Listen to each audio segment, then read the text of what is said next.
Once you have the reed on the mouthpiece and that attached to the neck, we can now get our first sound playing on the mouthpiece and on the neck. So in order to get the first sound, the first thing we need to do is create our band face for the saxophone. And the band face for saxophone, we're going to start by biting the pink part of our lip. Then we're going to put our thumb in between the lip and our top teeth. Still keeping that bottom lip rolled over the bottom teeth like you did when you bit it.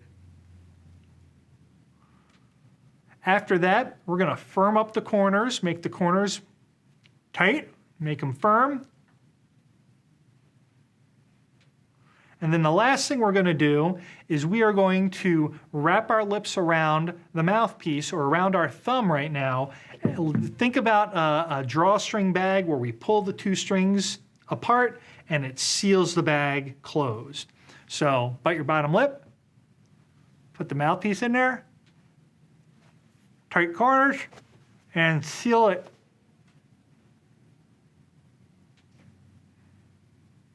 That's what your embouchure should look like, or your band face.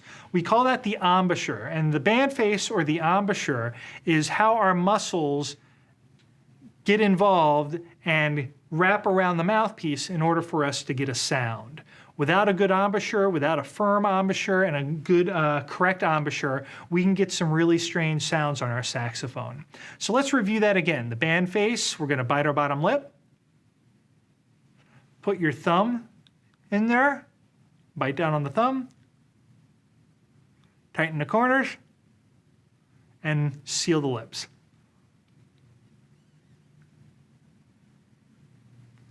Let's do the same thing with the mouthpiece.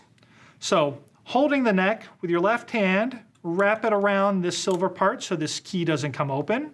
You can wrap it right in between the silver part and the mouthpiece like so. We're going to do the band face again, bite our bottom lip. This time, let's put the mouthpiece in about halfway.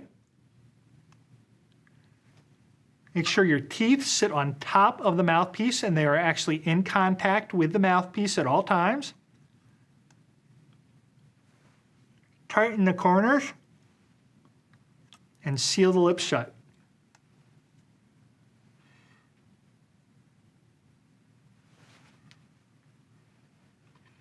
Now from here, once we get that set, we're going to blow a lot of air through the mouthpiece into that little hole between the reed and the mouthpiece and out the neck.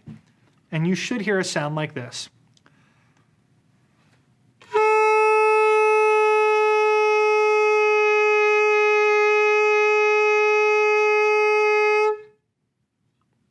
Try it again.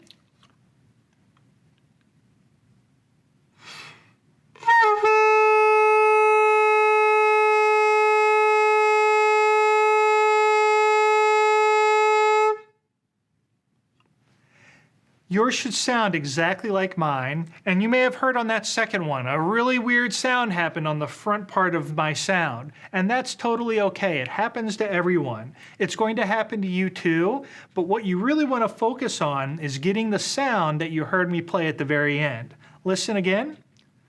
Set my band face, bite my lip.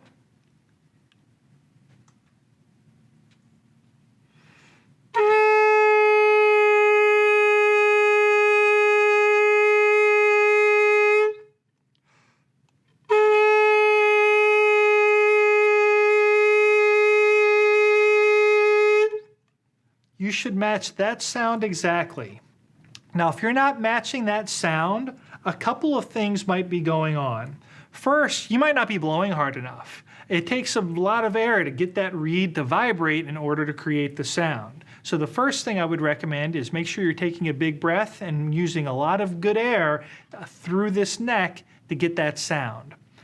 The second thing that might be happening is your reed might not be wet. It may have dried out. And if that's the case, just put the mouthpiece in your mouth for about 30 seconds. Make sure the reed's touching your tongue, and then it'll be moist and you'll be able to play it. Something else that may have happened, the reed may have shifted. This reed might be too low. It might be too high.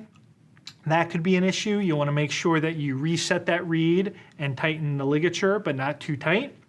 Something else that you might be doing, you might not have your teeth on top of the mouthpiece.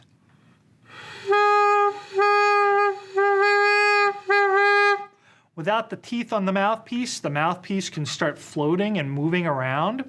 So a very easy test to know if you have the mouthpiece in place and that your teeth are on top is what we call the wiggle test. And it's simply, will the mouthpiece wiggle and this neck wiggle with your teeth on top. This is with my teeth on top. This is without my teeth on top. Very easy to move. So another reason you might not be getting sound is you might have too much mouthpiece or too little mouthpiece in your mouth. If you have too little mouthpiece in your mouth,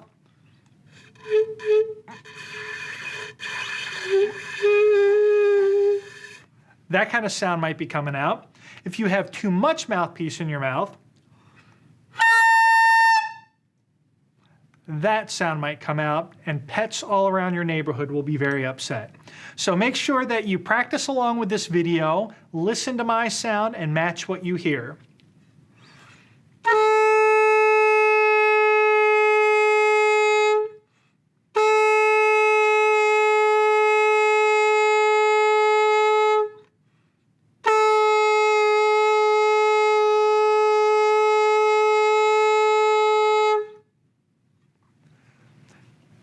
Your homework for this week is to practice that sound with my recording and practice it a lot. You have my permission to do this whenever you want to practice. And this sound might upset your siblings, your dog might cry, your parents might say, "What's all that racket?" And you tell them that Mr. B told you that you should be doing this week and for all future weeks while you're learning your saxophone. It's a good fundamental exercise, and it's going to get you set up to be successful on the saxophone.